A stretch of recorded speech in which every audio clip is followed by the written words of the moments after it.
예수님께서 베드로와 야고보와 요한을 데리고 변화산 상에 올라가셔서 십자가의 사역을 하시기 전에 하나님과 깊이 교제할 때에 영광스러운 모습으로 변하셨죠. 옷이 눈같이 휘어졌고 얼굴에서 온 몸에서 광채가 나셨습니다. 그러면서 모세와 엘리야와 말씀을 하시니까 베드로가 너무나도 놀랬죠. 그렇게 변화산상에서 이제 교제하시다가 산에서 내려오니 나머지 9명의 제자들이 귀신 들린 아이를 하나 고치지 못하고 쩔쩔매고 있었죠.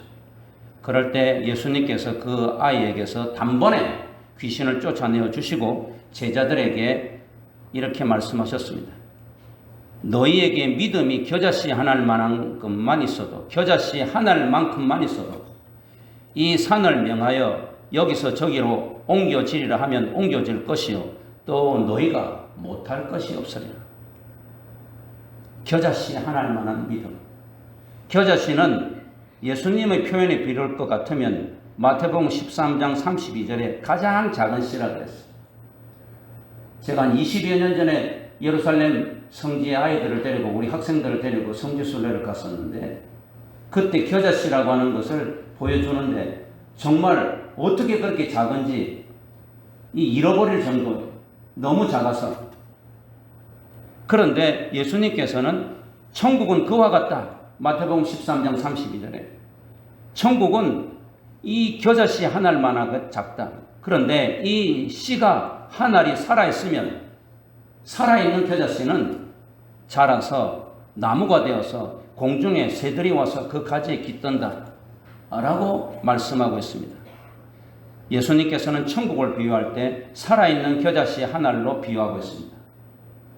천국은 살아있는 겨자씨 같은 백성들의 모임이라는 이야기. 살아있다는 것이 중요하죠. 오늘 제가 살아있는 믿음이라고 하는 제목을 붙였는데 천국 백성은 하늘나라에서 영원히 살 것이잖아요. 산다는 것이 중요한 거예요. 이 땅에서도 우리가 주님 나라 갈 때까지 천국에서 살 때까지 살아있는 겨자씨 한 알 같은 살아있는 믿음을 가져야 된다는 뜻입니다. 예수님의 이 가르침을 너무나도 잘 알고 있는 야고보 선생은 1차 수신자인 유대 기독교 성도들에게 뿔뿔이 핍박을 피해서 온 로마 제국 세계 전역에 퍼져 있는 그 사랑하는 성도들에게 살아있는 믿음을 가지라고 오늘 권면하고 있습니다. 하나님의 은혜로 천국 백성이 되었습니다. 우리는 우리의 공로와 행위로 하나님의 자녀가 된 것이 아니라 천국 백성이 된 것이 아니라 오직 하나님의 은혜로 예수 그리스도의 십자가의 보혈의 은혜로 공짜로 거저 unexpected gift 예상하지 못한 놀라운 은혜로 우리는 하나님의 자녀가 되었고 천국의 시민권을 획득하였고 또한 천국 백성이 되는 것이 보장되어 있습니다. 그런데 하나님께서는 그런 우리에게 내가 너에게 천국 시민권을 주었는데 넌 날 위해서 무엇을 주겠느냐? 우리의 반응을 요구하십니다.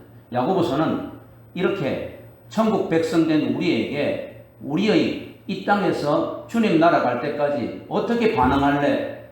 어떻게 행동할래? 그것을 특별히 초점을 맞추는 그런 복음 서신입니다.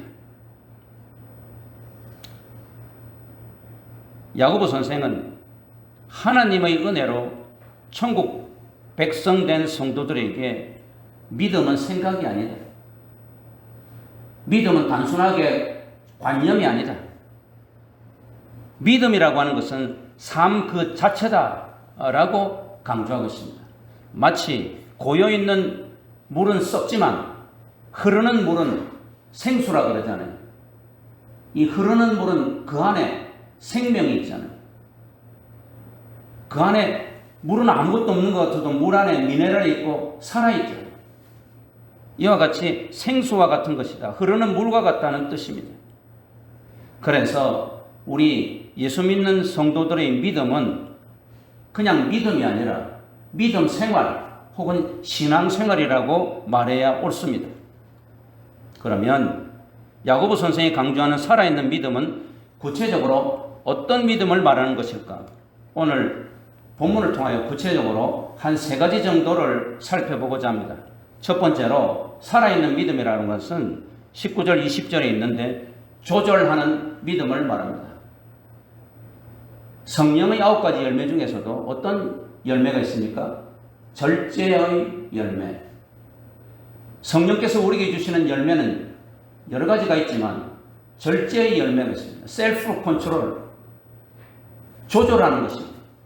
그런데 야고보 선생도 오늘 살아있는 믿음을 간직하라. 천국 백성들아, 살아있는 믿음을 간직하라. 살아있는 믿음이라는 것은 무엇이냐? 첫 번째, 컨트롤하는, 밸런스를 맞추는, 조절하는 믿음이라는 것을 가르쳐주고 있습니다. 차에는 2가지 기능이 있습니다. 하나는 브레이크이고 또 하나는 엑셀이죠. 엑셀은 차가 빨리 달려갈 수 있게 하는 것이고, 브레이크는 위험한 순간이 올 때 차를 멈추는 것입니다. 좋은 차일수록 2가지 성능이 다 뛰어납니다. 요즘 우리 한국 차도 굉장히 좋아졌어요. 그래서 정말 5년이 지나도 장고장이 별로 없을 만큼 현대나 쌍용이나 삼성이나 기아나 아주 차가 좋은데 한국 사람들은 외제차를 좋아하는 모양이에요. 젊은 사람들은 특별히 주차장에 가보면 벤츠, BMW, 아우디, 여러 좋은 차는 렉서스 등등 좋은 차들이 많아요. 그런데 진짜 좋은 차는 어떤 차이냐? 엑셀이 아무리 좋아서 붕 하면서 200km, 300km를 막 쉥 달리는 거, 그것만 좋은 차가 아니라 아무리 엑셀이 좋아도 브레이크가 제대로 말을 듣지 않는다면 불안해서 어떻게 그 차를 탈 수가 있겠습니까? 요즘 가끔 뉴스에 급발진이 되었다 해서 그 차가 그냥 완전히 가게에 그대로 들어가고 다리에서 뛰어내리고 그런 걸 보면 아무리 그 차가 좋아도 브레이크 말을 안 듣는다면 그 차는 좋은 차가 아니에요. 믿음 생활도 마찬가지입니다. 살아있는 믿음은 조절하는 믿음. 오늘 여기 본문에 보면 19절에 내 사랑하는 형제들아 너희가 알지니, 한글 성경은 이렇게 말하고 있지만 이 원어 성경에는 제일 먼저 뭐가 나오느냐? 알지니 사랑하는 형제들아 이렇게 나옵니다. 알지니 이스테, 알지니 나의 사랑하는 형제들아. 성도들아 명심하라. 성도들아 잘 알아라는 이야기. 야고보 선생은 유대 기독교 성도들이 뿔뿔이 흩어져 있는 사랑하는 성도들, 예루살렘 교회 성도들이 조절하는 믿음을 가져야 된다. 이것이 진정 주님이 원하시는 살아있는 믿음이다 하는 것을 이야기하고자 하는 것입니다. 그래서 이 조절하는 믿음에 주목하고 명심하여 실천하기를 당부하는 것입니다. 여기 보면 19절에 사람마다 듣기는 속히 하고 말하기는 더디하며 성내기도 더디하라. 제가 아까 그랬잖아요. 처음에 믿음은 생활이라고. 우리가 성도 내고 열심히 대화할 때 카페에서 2시간 3시간 말하기도 하고 듣기도 하잖아요. 우리만 합니까? 모든 자연인들도 세상의 사람들 다 하잖아요. 그 가운데 우리는 생활 속에서 믿음이 있어야 된다는 것입니다. 그런데 어떻게 해야 되느냐? 조절해야 된다는 이야기입니다. 빨리 해야 할 것은 듣는 것이라는 이야기. 이 듣는 것은 숙달하기가 어려운 행동입니다. 더욱이 빨리 듣는 것은 더 어렵습니다. 왜냐하면 상대방의 관심과 아픔과 어려움 등이 나에게 중요하게 들려져야 하기 때문입니다. 근데 어떤 사람은 이야기하면 자기 말만 하죠. 이야기를 열심히 지금 자기가 상대방이 아파서 막 이야기를 하는데 중간에 끼어서 자기 말만 하고 있어요. 나도 말이야 얼마나 아픈지 몰라 하면서 자기 말만 하고 있어요. 상담의 제일 중요한 원리는 무엇이라고 합니까? 그 사람의 모든 고민과 어려움과 아픔을 1시간이고 2시간이고 열심히 들어줄 때 아이고 스스로 자기가 이제 목사님 저는 이제 마음이 시원합니다. 문제가 해결됐습니다. 상담자는 아무 이야기도 하지 않았는데 자기가 다 치료가 됐대. 그게 뭐예요? 열심히 들어주는 것이에요. 이 듣기를 숙달하는 것은 굉장히 어렵고 그러면서도 중요합니다. 상대방의 슬픔을 함께 나누면 슬픔이 반감된다 그러죠. 기쁨을 함께 나누면 기쁨은 배가 된다는 거예요. 이것이 교제하는 맛이잖아요. 성도들은 교회 공동체의 형제 자매들의 아픔과 어려움과 그리고 관심에 귀를 기울여 속히 듣는 행동을 숙달해야 됩니다. 이것이 2022년도 우리가 새해표 형제에게 가까이 나아가자. 교회 자매들에게 가까이 나아가자. 그 방법 중에 하나가 뭐예요? 열심히 듣는 것이. 속히 듣는 것이. 기쁜 모습도, 슬픈 모습도, 고민되는 모습도 귀 기울여 빨리 듣는 행동. 이것이 숙달되어야 된다는 말이에요. 특별히 하나님의 말씀을 빨리 듣는, 속히 듣는 훈련을 해야 돼요. 하나님의 말씀을 속히 듣는다는 것은 적극적으로 듣는다는 것을 이야기합니다. 순종할 자세로 듣는다는 이야기합니다. 분별력 있게 듣는다는 것을 뜻합니다. 요즘 이제 대선을 한 2달 앞두고 우리 귀와 눈이 쫑긋하잖아요. 누가 무슨 이야기를 하는가? 어떤 말실수를 했는가? 어떤 일이 벌어질 것인가? 굉장히 귀를 기울여서 듣잖아요. 마찬가지로 우리가 하나님의 말씀, 이 말씀 듣지 않으면 내가 유혹에 빠질 수가 있고 내가 시험에 빠질 수가 있고 이 말씀을 들으면 내가 정말 성공할 수 있을 것 같고 승리하게 되고 내가 정말 힘을 얻을 수 있다. 하나님의 말씀을 적극적으로 순종하는 모습으로 열심히 그렇게 들어야 된다는 것을 가르쳐주고 있습니다. 그래서 사도 바울도 로마서 10장 17절에서 바울은 믿음은 들음에서 나고 들음은 그리스도의 말씀으로 말미암는다라고 하지 않았습니까? 그러면 천천히 해야 되는 것은 무엇이냐? 오늘 야고보 선생은 2가지를 말합니다. 말하는 것 그리고 성내는 것. 이건 우리가 매일 하는 거잖아요. 이건 생활이에요. 그런데 야고보 선생은 이것이 믿음이라고 이야기하고 있어요. 말하기를 더디하라는 말은 침묵하라는 뜻이 아닙니다.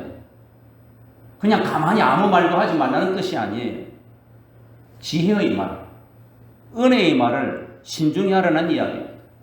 골로새서 4장 6절에 보면 사도 바울이 소금으로 맛을 내듯 은혜의 말을 잘하는 자가 되라 그러잖아요. 우리가 소금이 음식의 맛을 내는데 얼마나 중요합니까? 소금 없으면 아무것도 못하잖아요. 아무리 맛있게 요리를 했어도 그 간이 싱거워서 적절한 소금이 들어가지 않으면 맛이 없잖아요. 우리가 대화를 할 때도 야, 저 사람이 오면 정말 소금과 같아. 얼마나 맛깔나게 말을 저렇게 잘하는지, 은혜의 말을 하는지, 위로의 말을 하는지, 생명의 말을 하는지, 때때로 이 유머, 위트의 말을 하는지. 우리 강민성 목사님처럼 가끔가다 한 번씩 이 유머의 말을 열심히.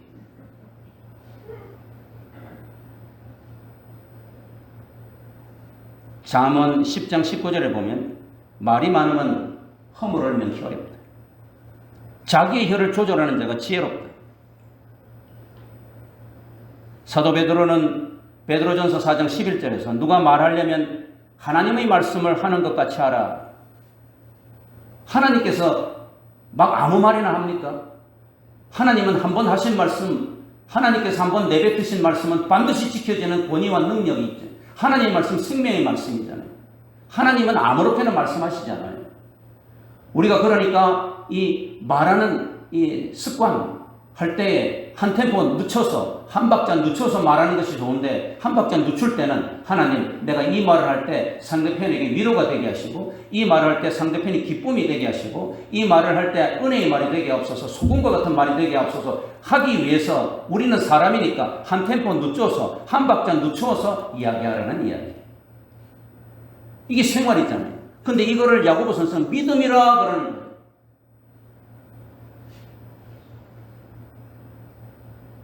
실로 하나님의 말씀을 적재적소에 전하는 것은 매우 중요한 행동이에요.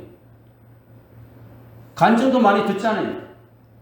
성령이 자꾸 나에게 말씀하셔가지고 그 사람에게, 그 웨이트레스에게 말했는데, 내가 오늘 자살해서 죽으려고 그랬는데 당신 말씀을 듣고 내가 구원받았습니다. 그럴 때도 있잖아요.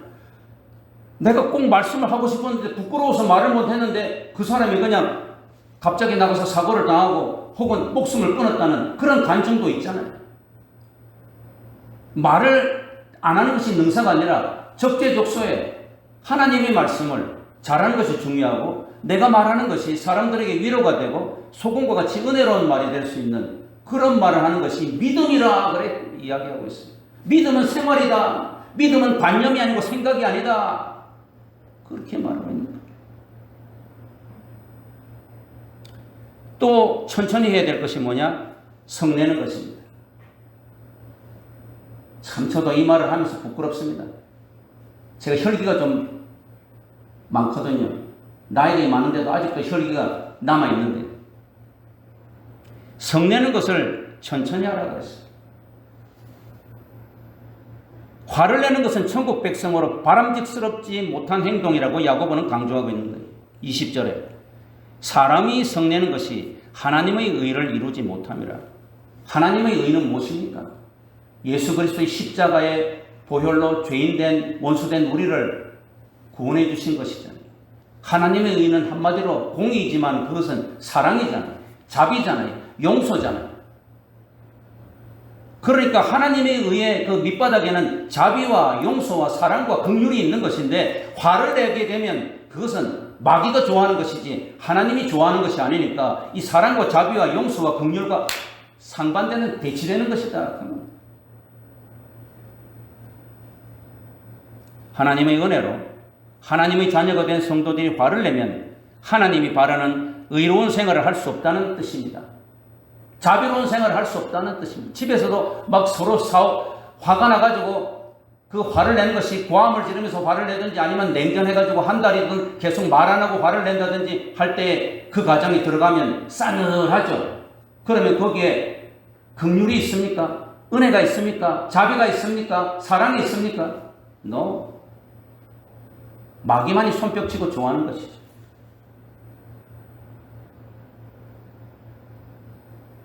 에베소서 4장 26절 27절에 보면 분을 내면 죄를 짓기가 쉽고 마귀에게 틈을 주기가 쉽다. 아가서에 보면 큰 포도원의 담을 허무는 것은 엄청난 태풍이 몰아쳐서 되는 것도 아니고 여러 가지 큰 사고가 나서 되는 것이 아니라 조그마한 여우가 구멍 뚫어서 포도원의 담을 헌다 그러죠. 우리가 이렇게 새벽에 나와서 특별 새벽 기도를 하고 새해는 하나님 은혜 가운데 살려고 은혜를 충만히 받았는데 집에 돌아가서 사소한 일로 틈이 생겨가지고 화를 내고 또한 분을 내고 성을 내어가지고 이제 집안에 마귀가 들끓게 되고 하나님이 슬퍼하시는 모습이 되는 것이 비일비재하잖아요. 성난 사람은 마귀의 음성에 귀를 기울이기가 쉽고 하나님의 음성에는 귀를 기울이지 않습니다. 분노는 성도들의 마음의 문을 닫아서 하나님의 말씀을 들을 수 없게 합니다. 이 새벽에 여러분들이 은혜를 사모하여서 마음의 문을 열고 하나님 말씀을 들을 때에 하나님의 말씀이 나에게 송이 꿀보다 달고 정금보다 귀하지, 여러분이 지금 새벽에 그런 분이 하나도 없을 줄 믿지만 새벽에 나올 때에 엄청 화를 내고 서로 싸우고 딱 온 사람들은 마음문이 딱 닫혀서 지금 아무리 제가 열심히 하나님의 말씀을 전해도 귀에 하나님의 말씀이 들어오지 않아요.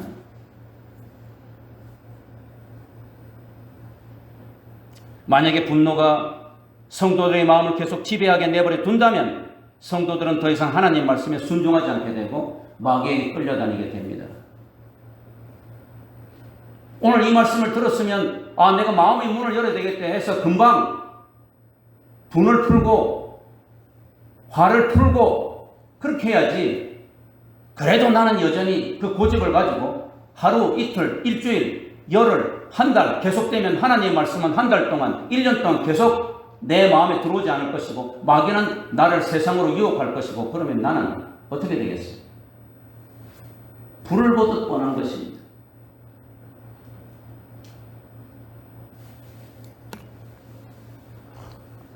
목사는 참 이럴 때 힘들어요. 제가 그렇게 하거든요. 그 하나님 말씀 전해야 되니까 제가 지금 열심히 전하고 있습니다. 그럼에도 불구하고 오늘 야고보 선생님이 말한 대로 화를 내면 안 된다. 분을 품는 것은 마귀가 좋아하는 것이다. 하나님의 의를 이루지 못하는 것이다. 라고 하지만 연약한 육신을 가졌잖아요. 어제 말한 대로 사락스. 아직 우리의 몸은 이 죄의 영향에 민감한, 욕심에 민감한 이런 죄의 영향을 다분히 받는 이 부패하고 연약한 이 육체란 말이에요.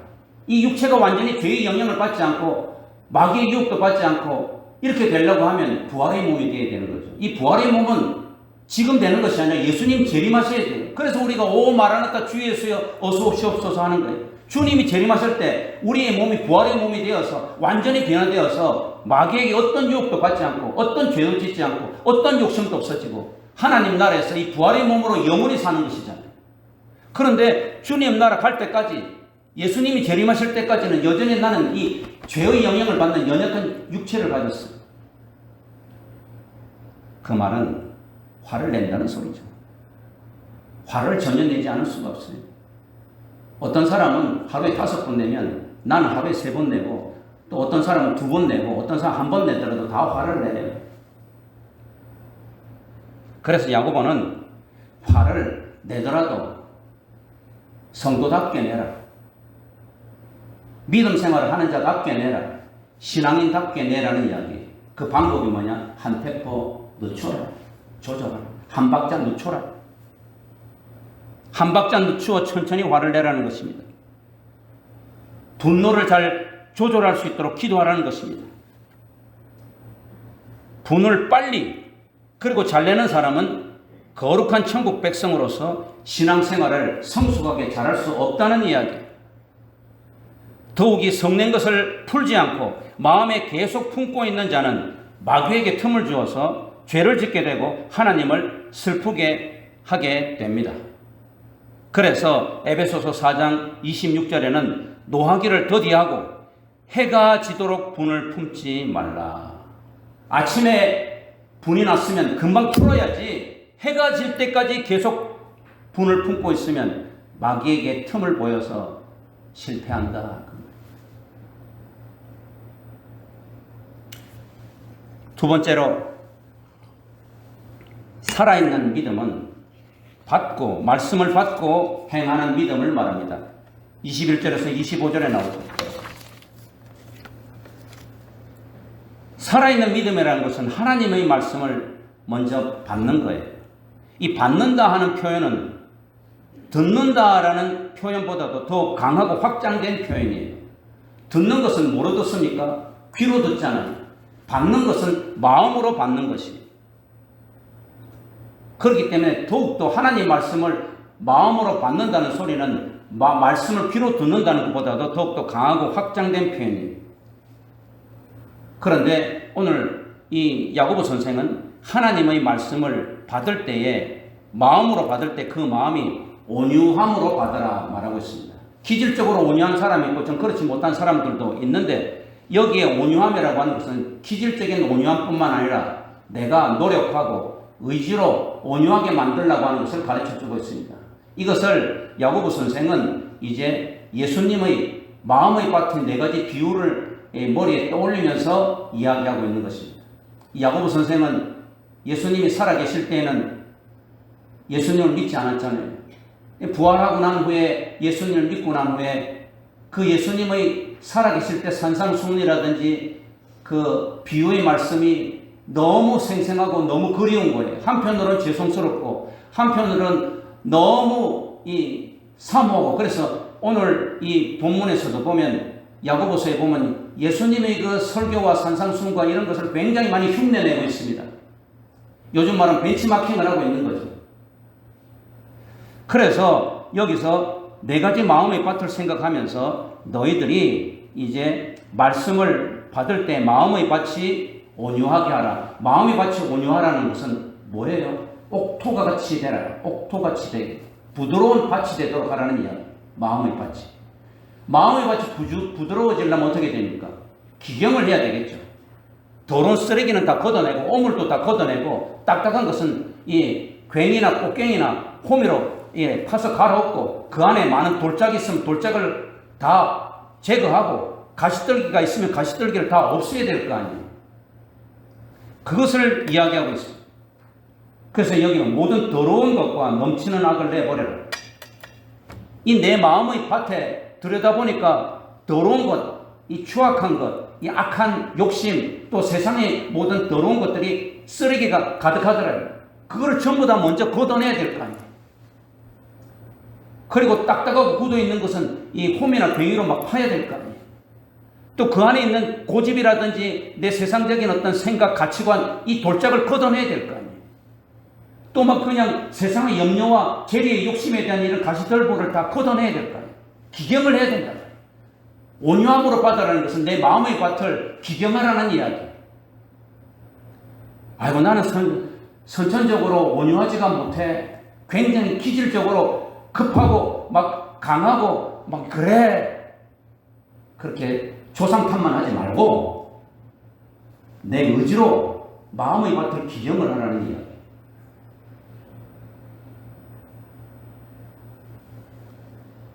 다 이것을 마음을 갈아엎어서 옥토가 되면 여기에 보니까 마음에 심어진 말씀, 그래서 심어진 말씀. 그러니까 이미 야고보 선생이 예루살렘 교회가 흥황할 때 백성들에게 가르쳤던 말씀이에요.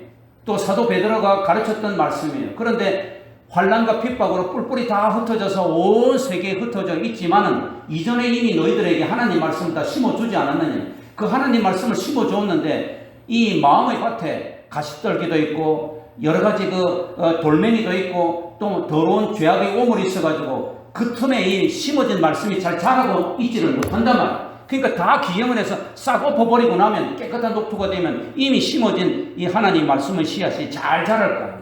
30배, 60배, 100배의 열매가 있을 거 아니에요. 야고보 선생은 그 이야기입니다. 온유함으로 말씀을 받으라 하는 말은 이미 심어진 하나님 말씀, 내가 알고 있는 예수, 내가 알고 있는 이 복음, 이것을 마음의 밭을 기경해서 옥토가 되게 하여서 잘 받으라 이야기. 그런데 그것뿐만 아니고 말씀을 받고 난 후에는, 말씀을 듣고 난 후에는 행하는 믿음을 가져야 된다. 성도들이 말씀을 듣고 배우는 이유는 행하기 위함이라는 것이, 지금 신약 강좌를 이렇게 또 계속하고 또 나중에 구약 강좌를 하고 성경 말씀을 우리가 배우는 것은, 또 우리가 하나님 말씀을 듣는 것은 단순히 듣고 배우는 것을 그치는 게 아니에요. 머릿속에다만 집어넣으라는 이야기가 아니에요. 이것을 생활 속에 나가서 행하라는 이야기입니다. 단순히 듣는다 하는 이 표현은 불순종이라는 말과 깊은 관련이 있습니다. 그래서 흔히들 사람들이 비양거릴 때 예수 믿는 사람들은 귀가 당나귀 귀야. 귀만 커. 이 말은 듣기만 한다. 그 말이에요. 야고보 선생은 이것을 경계하고 있는 것입니다. 그런데 말씀을 집중하여 듣게 되면 행하지 않을 수가 없습니다. 마음의 문을 활짝 열고 온 신경을 다해서 귀로도 듣고 마음으로 듣고 인격적으로 말씀을 스포지처럼 빨아들이게 된다면 행하지 않을 수가 없는 거예요. 만일 행하지 않는다면 22절에 야고보 선생은 자신을 속이는 자다. 너 말씀을 들었다면서 행하지 않으면 너는 너 자신을 속인다. 그렇게 말하고 있습니다. 2장 17절에는 야고보는 행함이 없는 믿음은 죽은 믿음이다 라고 단정하고 있습니다. 예수님께서도 요한계시록 3장 1절에 사대교회는 살았다 하는 이름은 가졌으나 죽은 교회다. 행함이 없다는 이야기죠.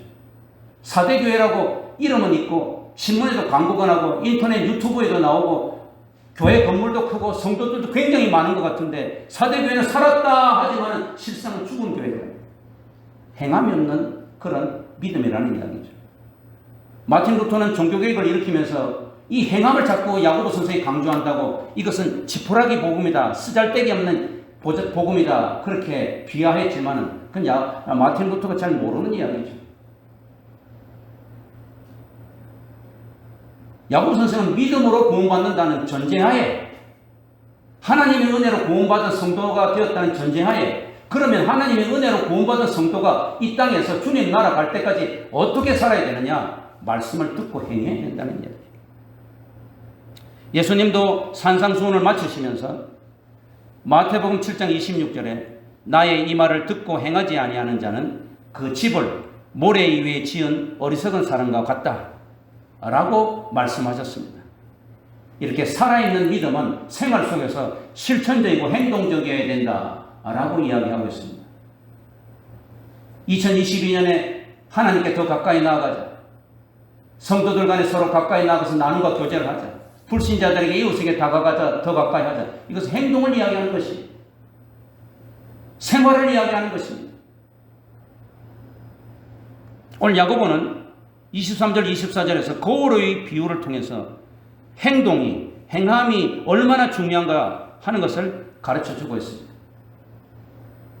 제가 이 야고보서를 계속 준비하면서 이 예수님의 동생 야고보가 굉장히 시적이고 문학적인 재질이 뛰어나구나. 어제도 그랬더니 욕심이 자라서 죄를 낳고, 욕심이 잉태하여 죄를 낳고, 죄가 자라서 사망을 낳는다. 그 죄와 사망의 관계를 얼마나 시적으로 한 구절로 멋지게 표현했습니까? 이 야고보는 그 마리아 어머니를 닮았는지 아버지 요셉을 닮았는지 모르는데 제가 볼 때는 아마 어머니를 닮은 것 같아요. 누가복음 2장에는 보면 마리아 창가가 시로 나오잖아요. 오늘 여기도 보면 이 거울을 가지고서, 거울의 비유를 통하여서 이 행함이 얼마나 중요한가 하는 것을 가르쳐 주고 있습니다. 오늘 여기 거울의 비유가 여기 23절, 24절에 나오는데, 23절에 누구든지 말씀을 듣고 행하지 아니하면 그는 거울로 자기의 생긴 얼굴을 보는 사람과 같아서 제 자신을 보고 가서 그 모습이 어떠했는지 곧 잊어버리는 자다. 이것은 말도 안 된다는 소리입니다. 여러분, 아침에 거울 보고 나오셨습니까? 새벽이지만 저는 아침에 거울을 보고 나왔어요. 제가 아침에 거울을 보고 나오면서 저의 모습을 지금 잊어버렸을까요? 천만에. 저는 오늘 빨간 넥타이를 메고 왔어요. 어제는 파란 넥타이를 메고 왔다는 것까지 저는 기억을 다 해요. 또 사람들 앞에 서는데 제 와이셔츠 깃이 막 이렇게 나가있고 머리가 까치집 있고 이러면 제 소리가 들리겠습니까? 제 모습만 보고 아이고 목사님도 주책스러워 왜 저래 그럴 거 아니에요. 특별히 여자분들은 거울을 보는 시간이 많잖아요. 30분, 1시간씩. 아이고 내 얼굴에 이렇게 기미가 꼈지. 피부가 또 주름살이 좀 늘었네. 흰머리가 하나 새치가 생기네. 볼터치도 해야 되고 마스카라, 아이라인도 해야 되고. 그랬는데 잊어버려요. 자기 자신을 잊어버려. 절대로 잊어버릴 수 없다는 이야기. 오늘 여기서 이 거울을 본다 할 때 보는 것은 그냥 대충 보는 것이 아니라 주의 깊게 살펴보는 걸 말합니다. 물론 그 당시의 거울은 오늘처럼 유리로 만든 아주 맑은 그런 거울은 아니라 이 구리로 만든 거라서 좀 희미해 보이기는 하지만, 그러나 그래서 또 주의 깊게 들여다보는 거예요. 그렇게 주의 깊게 자기 모습을 보고 나서 돌아서서 가서 잊어버린다. 그것은 말이 안 된다는 소리. 사람들은 거울을 주의 깊게 살펴보므로 자신의 외모를 알듯이 성도들은 하나님의 말씀을 주의 깊게 들음으로 하나님의 뜻을 알게 된다는 이야기. 따라서 사람이 거울로 자신을 보고 가서 그 모습이 어떠했는지 곧 잊어버린다는 것은 참으로 가소로운 일입니다. 저는 오늘 아침에 이 모든 거울을 보면서 했던 것을 지금 다 기억하고 있습니다. 생생하게 기억하고 있습니다. 혹시 또 이 마스크를 쓴 것도 삐뚤어 이렇게 돼가지고 이상한 모습이 아닐까? 요즘 뭐 스마트폰도 이렇게 거울처럼 떼서 딱 보면 보여야 돼요. 그래서 주의 깊게 살펴보는 것입니다. 마찬가지로 성도들이 하나님의 말씀을 듣기만 하고 행하지 않는다는 것은 가소로운 일이라는 것입니다. 하나님의 말씀을 주의 깊게 들은 자들은 반드시 실천하게 되어 있습니다. 하나님의 말씀을 행하지 않는 성도가 나는 말씀을 잘 몰라서 그래, 말씀에 대한 이해가 부족해서 그래 라는 것은 핑계라는 이야기예요. 주의를 성수하라, 그 말을 이해할 수 없어요? 하나님께 11절을 온전히 드려라, 이해할 수 없습니까? 구제하라, 이해할 수 없어요? 행하지 않는다는 소리죠. 핑계밖에 되지 않는다는 이야기예요. 사랑하는 성도 여러분, 거울은 우리의 외모를 고치는 데 사용되지만 말씀은 우리의 내면을 변화시키는 데 사용됩니다. 하나님은 우리가 말씀으로 변화되길 원하십니다. 다시 다른 말로 하면 하나님 말씀을 듣고 행하기를 원하는 거예요. 변화된다는 것은 말씀을 듣는 것에 그치지 않고 행하는 것을 의미합니다. 우리 갈비교회는 작지만 정말로 건강한 교회, 강한 교회, 우리 또 강민석 젊은 담임 목사님이 와서 젊은 피를 수혈하고 또 말씀을 사모하고 겸손과 온유로 이렇게 가르치니까 얼마나 참으로 좋습니까? 새벽에 일찍 일어나서 장로님 교회 문을 열어놓고 또 이렇게 물도 목사님들 설교자들이 잘 드실 수 있도록 주일날이나 새벽이나 수요일이나 집에서 열심히 끓여서 식을까 해가지고 이렇게 따뜻하게 하니 설교자가 얼마나 힘이 나고 넘쳐요. 이것이 뭐예요? 말씀을 듣고 행하는 거예요. 이것이 변화받은 삶입니다.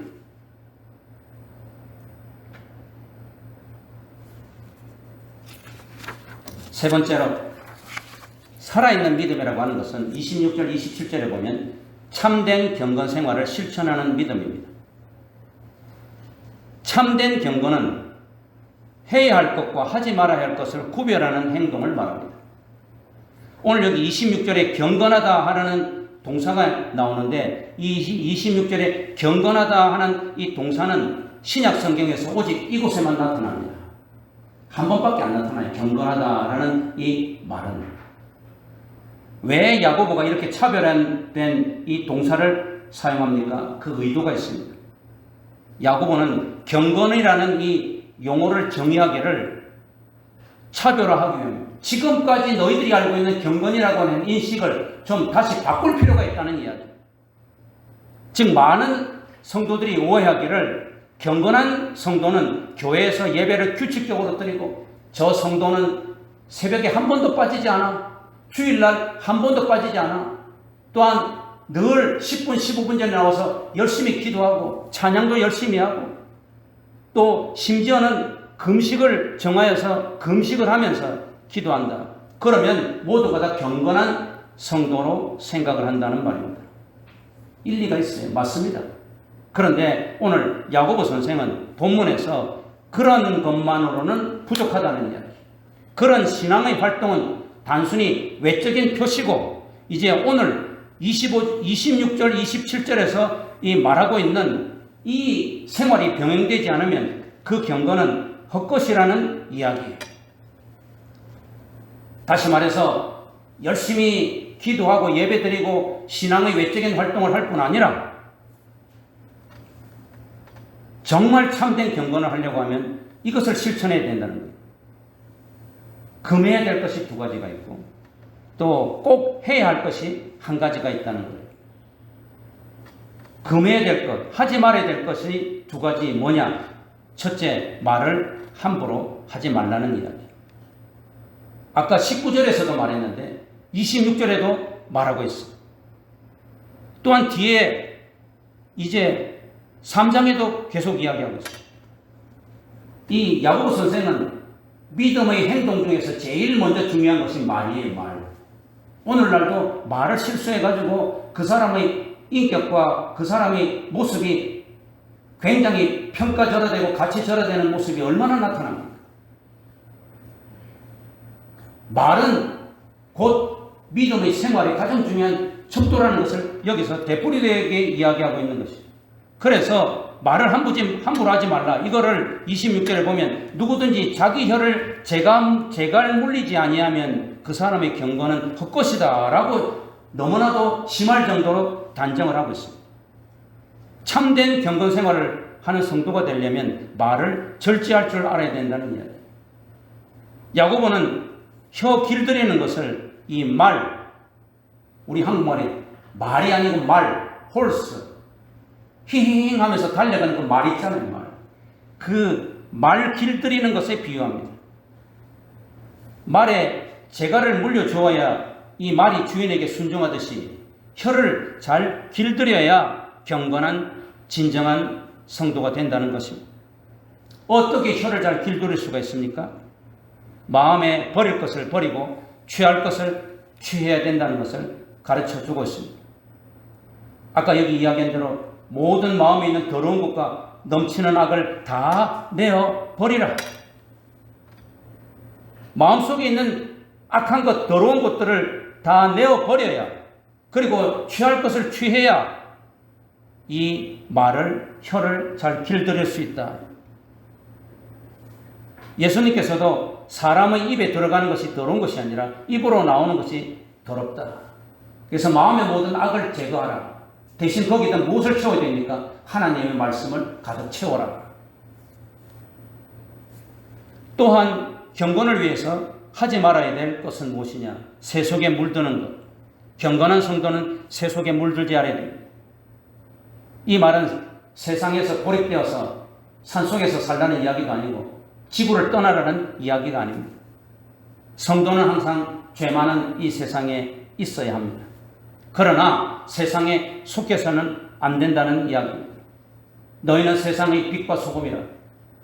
그냥 빛과 소금이라 그러지 않고 세상의 빛과 소금이라. 이 죄 많은 땅에 속해 있으면서 거기에 빛과 소금의 역할을 하라는 것이죠.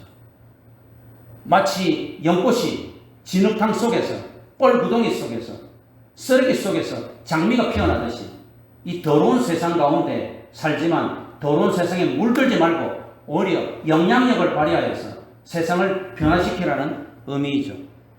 야고보 선생은 진정한 경건은 세상의 세속에 물들지 않는 것을 말합니다.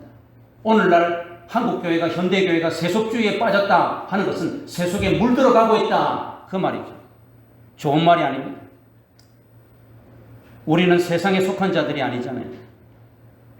우리는 다 천국에 갈 자들이에요. 누가 먼저 가느냐, 나중에 가느냐 하지만 모두가 다 천국에 갈 천국 백성들이에요. 그것을 한시도 잊지 말라는 이야기입니다.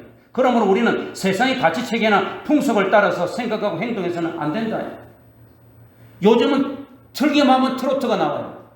트로트를 한두 번 부르는 것도 좋지만 날마다 트로트에 빠져 있으면 세상의 체계와 가치에 빠져 살게 되겠죠.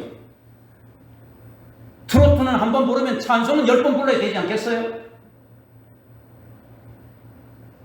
날마다 TV에 트로트만 빠져 있으면 세상의 가치와 세상의 풍속에 물들게 된다. 예를 들면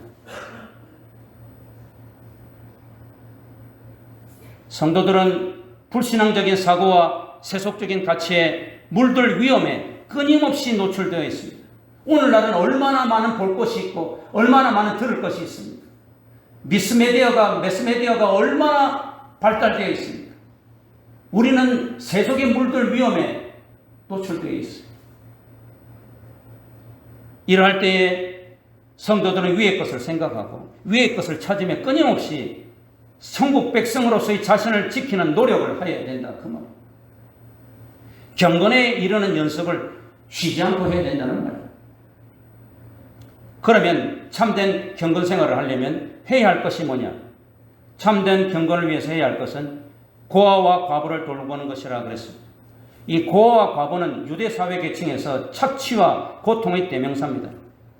그러니까 고아와 과부를 돌본다고 하는 것은 오늘날로 말하면 이 구제를 이야기합니다. 소외되고 불쌍하고 가난한 자들을 위해서 열심히 나누고 돌보는 것, 이것이 경건이다. 많은 사람이 종교활동은 열심히 하면서도 그것이 하나님이 기뻐하시는 참 경건이라고 생각합니다. 그러나 그것만으로는 부족하다는 이야기. 하나님은 기뻐하시지 않는다는 이야기. 새해에는 칼빈교회가 이웃을 돌보고 불쌍한 자를 돌보고 소외된 자를 돌보는 구제에 이렇게 앞장서는 참된 경건한 자들이 많은 자들이 되기를, 나타나기를 바랍니다. 왜 이 구제와 이 불쌍한 자들에게 예수의 사랑을 전하는 데에 천주교에게 뺏기고 예수 믿는 자들은 물에 빠지면 입만 똥똥 뜬다고 세상 사람들이 말하게 합니까? 교회에다가 수십억을 적립해 놓았다는 것이 자랑입니까? 우리는 엄청난 큰 건물이 있고 시스템이 잘 되어 있다는 것이 자랑입니까? 그거는 자랑이 될 수 없어요. 그걸 어떻게 불쌍하고 소외되고 가난한 자들에게 베풀고 나눠주느냐, 그게 자랑이지. 왜 NGO에게 불쌍하고 소외되고 가난한 자들의 몫을 다 그들에게 맡겨야 됩니까? 왜 로타리 클럽과 라이온스 클럽이 모든 사람들, 불쌍한 자들에게 다 봉사하게 해야 됩니까?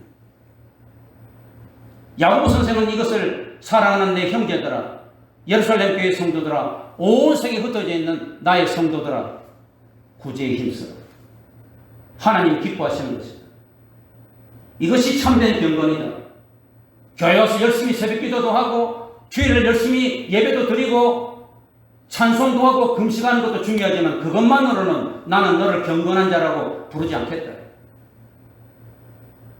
말씀하고 있는 것입니다. 오늘 여기 27절에서 야고보가 하나님 앞에서라는 고람되어 in the presence of God, 하나님 면전에서 라는 용어를 사용하는 것은 하나님을 기쁘시게 하려면 뜻이 네가 하나님 앞에서 고아와 과부를 돌보면, 다시 말해서 네가 하나님을 기쁘시게 하는 고아와 과부를 돌보면 내가 너를 경건한 성도라고, 나의 거룩한 자녀라고 내가 불러주리라, 그 말이에요. 하나님이 긍휼과 사랑과 자비를, 이 십자가의 사랑과 자비를 사회와 세상에 나타내라고 말씀하고 있습니다. 그러므로 교회는 불쌍한 자, 가난한 자, 억압받는 자, 약한 자들을 위해서 존재해야 되고 그 자들의 편이 되어야 되는 거예요. 이 교회가 사회의 권력자들과 부자들과 세상의 힘 있는 자들과 결탁을 하여서 가난한 자와 소외된 자와 약한 자들을 버리면 하나님 진노하십니다. 저는 그렇다고 해서 사회주의자가 되라는 이야기가 절대로 아닙니다. 공산주의자는 더더구나 되라는 이야기가 아닙니다. 오해하지 마세요. 우리는 하나님의 자녀입니다. 하나님은 우리가 불쌍한 자들에게 필요한 사랑과 물질을 제공하기를 원하십니다. 이 하나님의 뜻을 잘 실천하는 성도가 하나님 앞에서 참 경건한 성도입니다. 말씀을 맺습니다. 1951년 1월 초였습니다. 거리는 전쟁통에 폐허가 되고 모든 사람이 일사후퇴 피난길에 오를 준비를 하고 있을 때였습니다. 어떤 남자가 가방을 들고 서울 시내 한 은행 문을 열고 들어갔습니다. 은행 직원들은 거의 피난 가고 출납기에 온 2-3명만이 남아서 서류를 태우고 정리하고 있었습니다. 이 남자는 빌린 돈을 갚으러 왔습니다. 그러니까 한 은행 직원이 빌린 돈을 갚겠다고요? 아니, 지금 이 전쟁 난리통에 빌린 돈을 갚겠다고요? 몇 시간 후면 중공군이 서울로 밀려온답니다. 높은 분들은 모두 부산으로 갔어요. 대출 장부가 어디 있는지도 몰라요. 일부는 부산에 있고 일부는 부산에 여기 있어요. 돈을 빌려간 대부분의 사람들은 이제 돈을 갚지 않습니다. 아마 당신의 대출 장부도 분실되었을 겁니다. 이 말을 들은 남자는 잠시 망설였어요. 그러나 이내 나는 기어이 은행 빚을 갚겠습니다 라고 우기면서 돈을 지불했고 영수증에 그 은행 직원들이 도장을 찍도록 했습니다. 그 남자가 누군지 압니까? 바로 오늘날 한국의 유리공업을 선도한 한국유리공업 주식회사, 현재 한글라스 그룹을 창업한 최태석 장로입니다. 이 최태석 장로는 살아있는 믿음을 소유했죠. 천국 백성인 것을 사람들에게 보여주고 간증거리, 세상에 믿지 않는 자들에게 화제거리가 되게 했잖아요. 사랑하는 성도 여러분, 다시 한번 강조합니다. 믿음은 생각이 아니에요. 믿음은 관념이 아닙니다. 믿음은 생활입니다. 행동으로 모든 것을 나타내는 생활입니다. 살아있는 믿음을 소유해야 됩니다. 살아있는 믿음은 조절하는 믿음입니다. 듣기는 속히하고 말하기와 성내는 것은 더디합시다. 살아있는 믿음은 말씀을 운영으로 받고 행하는 믿음입니다. 마음의 밭을 기경하여서 옥토가 된 여러분의 마음의 밭에 이미 심어진 하나님 말씀을 잘 가꾸어서 30배, 60배, 100배의 열매가 맺히도록 합시다. 주의 말씀을 깊게 들은 성도들은 말씀을 겪고 결코 잊지 않습니다. 무엇보다도 소외되고 불쌍한 자들을 새해에는 열심히 돕고 세속에 빠지지 않으므로 참된 경건을 소유합시다. 그리하여 정말 하나님이 기뻐하시는 거룩한, 하나님을 기쁘게 하는 천국 백성들이 되기를 주 예수 이름으로 축원합니다.